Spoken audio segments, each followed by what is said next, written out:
Good evening, everybody. Just a very quick update.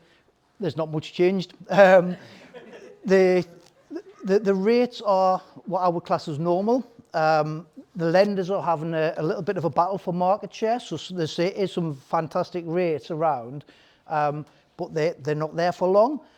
State Bank of India were absolutely market leading, and in a week they had to pull rates and change criteria because they were inundated with applications. So the rates are decent. Swap rates has gone up a little bit, but the lenders are offering good rates still. What they're doing is they're charging higher fees to account for the higher swap rates. So they're not putting interest rates up, they're charging higher fees, so they still make their money, but the rents fit because rents haven't caught up with where they should be. So there's still lots and lots of choice. There's some new lenders. Lenders are actively battling for market share at the minute, so it's a good time to buy, good time to remortgage as well.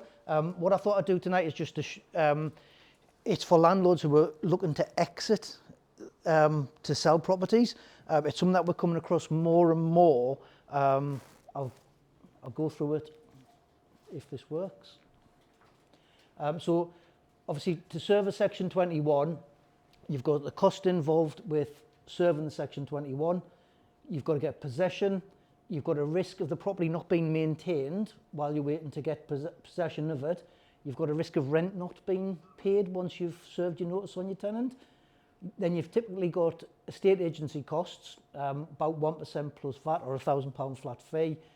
Then the process of buying a house, so once you've got your tenant out to sell it, is typically 3 months without any rental income. You've got the void period while the house sells. Like I said, breakdown of a relationship between you and your tenants as soon as you serve the notice. You've got the reputational harm, which people don't consider. If you serve a notice on one tenant and you've got another 5, they will probably speak to them other 5. It puts the other tenants at unease as well. And then obviously using a valuable local authority time as well. We all complain about the council. Councils typically about 40% of their time now is processed with people who have been served Section 21 notices, and they tell them not to move out until the bailiffs come, because up until that stage they're not homeless. There's a solution. You could sell to other landlords with a sitting tenant in. Use all very, very professional landlords. If a landlord was looking to sell to you, you'd ask why they wanted to sell. First of all, landlords don't sell profitable properties. And if you're a landlord, you wouldn't want to pay full market value. If you're buying from another landlord, you would want it at a cheaper rate. So selling to a landlord isn't a viable option normally. There's another way. You can sell to your tenant and you can give them a concession. So from that point of view, you're selling to somebody who's already chosen that they want to live in that property. If they can afford the rent, they can normally afford the mortgage payments as well, because it's based on the property value. Very little disruption in their lives. So if they're buying the property from you, they're not changing schools, they're not changing gas, electricity, council tax and things like that, doctors. There's very little disruption to your rental income. If your tenant's going to buy the property from you, they will keep paying the rent until it all goes through. Got fewer fees. You don't have estate agency fees. You've still got solicitors fees. It's a quicker process than serving the Section 21 and getting them out. You've got less risk of voids. The things that stop you selling to your tenants is that the tenants don't normally have a deposit. Most of the tenants have got an income because they pay your rent, but they don't have the deposit to enable them to buy properties. As a landlord to a sitting tenant, you can give a concession. So as a simple on there's an example. So if your house is worth 120,000 on the open market, you can't inflate the price to create the deposit, then it gets recorded at 120,000. You can gift 5% in equity. So a 95% mortgage of 114,000 is taken by the tenant. So when the sale goes through, it goes through at 120,000. You're not going to get 120,000. You're going to get 114,000. I said, if you're looking to sell a property, then if you speak to your tenants first and give them that option, then if they can't buy it, because not everybody can, but if they can buy it, then obviously you haven't got the process of the Section 21s and the estate agency fees and so on. If they can't buy it, then they'll understand the process after that better. You give them the option, they can't buy the property from you, so they know that you still need to sell it. So even serving a Section 21 after you've given them the option means you have a better relationship when you're making them homeless, you evil people. Little example of one that I did just before Christmas. Property was in Melrose. I'd valued at 75,000. The tenant had lived there for 7 years. Rent was 475 per calendar month. Just a young couple on low incomes had both worked on 0 hours contracts at McDonald's, but they'd worked there for more than 12 months, so they couldn't get a mortgage. They didn't have a deposit. The landlord was prepared to give them a concession. That's the mortgage that I got them, a 95% mortgage. It was with Skipton Building Society. So they borrowed £71,250. They did a 5-year fix because they knew they didn't want to move from that property. And the mortgage payments over forgot to put that on there, over a 35-year term was £364.94. So the tenants were actually better off buying the property from the landlord than renting it. So in simple terms, the cost was a 5% concession, 3,750. Solicitors for a sale was 650. So total cost was 4,400. If they'd sold it through an estate agent, you've got £1,200 typically. You've still got to pay your solicitor 650, but you've got no voids. You've got no court case costs. They're going to look after the property because they're going to be buying it, which is priceless. So that when you look at the two side by side and you take into account the voids and the cost of serving Section 21, it normally just about breaks even. Because when you look at that, in them figures you go, it's cost me more, but that no voids, no damage and all of that, Yeah. and how long they stay around. Yeah. I mean, we chatted about this a few months ago, didn't we? And I'm currently going through one of these with a tenant. I think it's a brilliant idea. Yeah, but like I said, even if the tenant can't buy the property, because they can't always buy it, sometimes they've got poor credit, sometimes the income doesn't stack up, you've given them the option. You can't be any fairer as a landlord. No. Can I ask one question? Of course you can. Martin, how would this work from a capital gains point of view? Do you know? Just a normal sale, as long as you're not otherwise connected with the tenant. No, I'm just saying, do you book 120 or 114? Sorry, the price you get, it's a third party. So, market value, I'll stand. I hate when Paul sits there and shouts you in the top. So market value is substituted if it's not an arm's length transaction. So if I sell a house to my brother, I pay tax based on the market value regardless of consideration. But a tenant, as long as they're not otherwise connected, it's a third party transaction, proper commercial. So the money you get is what you pay tax on. The value's irrelevant. So that's not, so the gift is not a gift. You've got tax relief on the gift, effectively. You should, as long as you get, I would have to see the agreements, but you'll only pay tax on what you get. Yeah. Right, so you've avoided £6,000. But to be fair, you could quite easily get it wrong, it depends on what the wording is. Yeah. I would probably need to speak to a solicitor who was doing it, but yeah. Yeah. Because there's a way to get it wrong and a way to get it right probably. Normally you should be able to get that way, you wouldn't pay tax on the money you get. But there's quite a few lenders who do it, so your tenants are not restricted to one or two lenders. Very few of them do a 5% concession. There's a few more who'll do a 10% concession if you're that generous as a landlord. But it's something that we're coming across more and more, where people are looking to sell properties. They've got a really good relationship with the tenants. They don't want to make the tenants homeless, but they do need to sell the properties.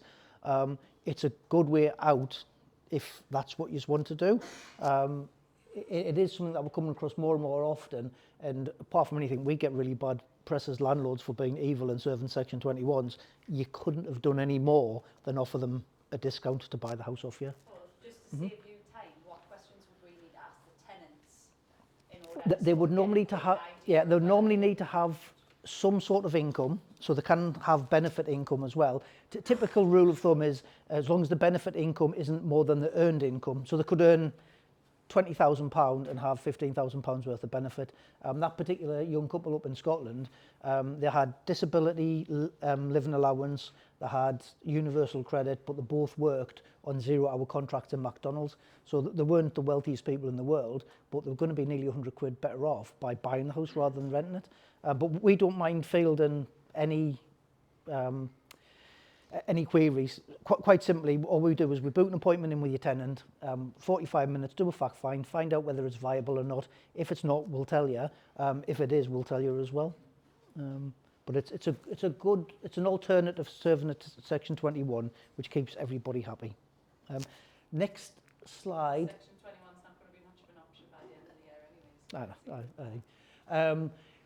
Couple of useful links. This is not mortgage advice, but this is some of the things that we use. I'm not sure whether these will actually work because the Wi-Fi is terrible in here. Street check. Lots of in the northeast. One of the issues we have is there's in certain areas there's so many properties that are owned by landlords that lenders won't lend. They're quite simply overexposed. It's not unusual for us to put an application in to a lender. If you think about it, 15 years ago, TMW and Birmingham Midshires were the only people lending. So they've got massive exposure in some of these areas. So lots of lenders will say, we'll look at that property. If there's more than 40% of that area let to the private rented sector, we won't lend. It's too much of a risk. One of the websites that they use, Martin, will these work if I click on it? Mate.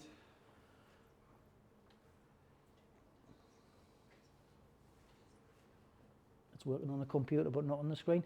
So after I get this screen, Martin, onto the good with mortgages, technology passed us by. Yes, I'm getting it. So on Street Check, quite a few lenders do a basic check on the property before they accept it or decline it. As brokers, we do it. Right. Does anybody want to offer a postcode? Me? Go on then, put postcode in. If you press search. This is my mother's, so I would imagine a lot of Asball. Right, if you scroll down. I'm looking for the postcode. Scroll up, yeah. It doesn't matter,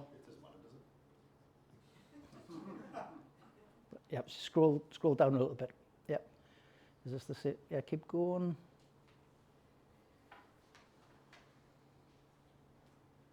Yeah, so keep going. Yeah, so they're just there. So it shows your housing tenure.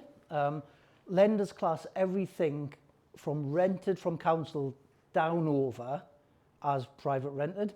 So if you're looking to buy any properties, it's a free website, few adverts. There's lots of other information on there as well, but a lender will typically say rented from council down over, as long as those numbers aren't 40% of the total occupancy, then they will lend in those areas.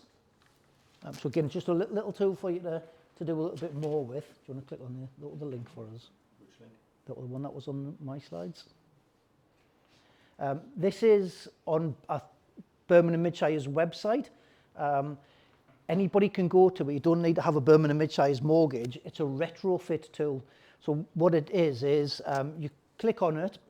It takes you to a website, obviously powered by Birmingham Midshire's.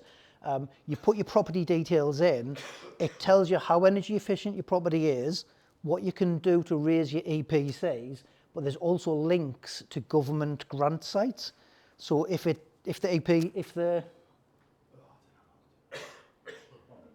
I've got an accountant and a mortgage advisor trying to use IT. Get the bug lady up.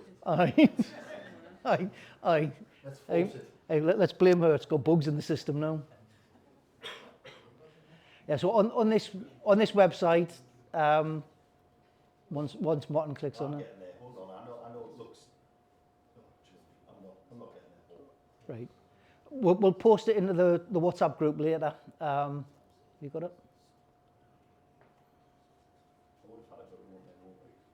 Yeah. Quite simply, you put your property address in. Right. Yeah. There you go. Do you want to put your mum's in again? Click on to scroll up. But she's getting phone calls now. Click on, no, it's not, try resources. Nope. Click, go back one.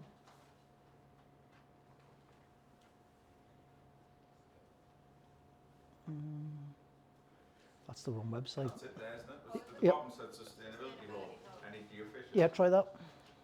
Yeah, click retrofit tool, landlord retrofit tool. This one? Yep. Right, so a couple of questions. Just I'm not put a house in there. no. Most of us know your mum anyway, Martin. That sounded quite seedy. But we've known each other for nearly 25 years. Not everyone yeah. knows me mother. Aye. Car park. It's about there. Yeah.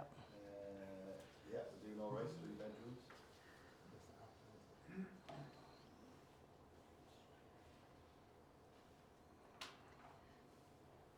It's a good tool, honest. It's quicker when you do it on your own. Yep. Can just I'm just clicking anything. yeah.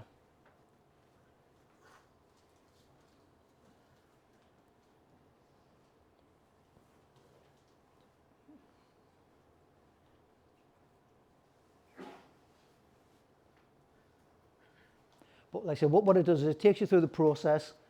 It tells you what you can do to improve the energy efficiency of the property. And then there's links to government websites where you can get free money to do those improvements.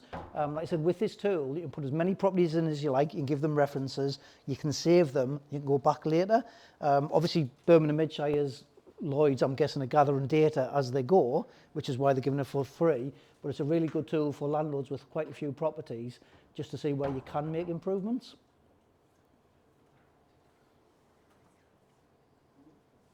Is it England only? Sorry? England only? Does it go I've never tried any Scottish properties, but like I say, it's we'll put it's a different law up there. It's a better law. Quick questions there. Yeah, Get out to the day's work. I think it's about time.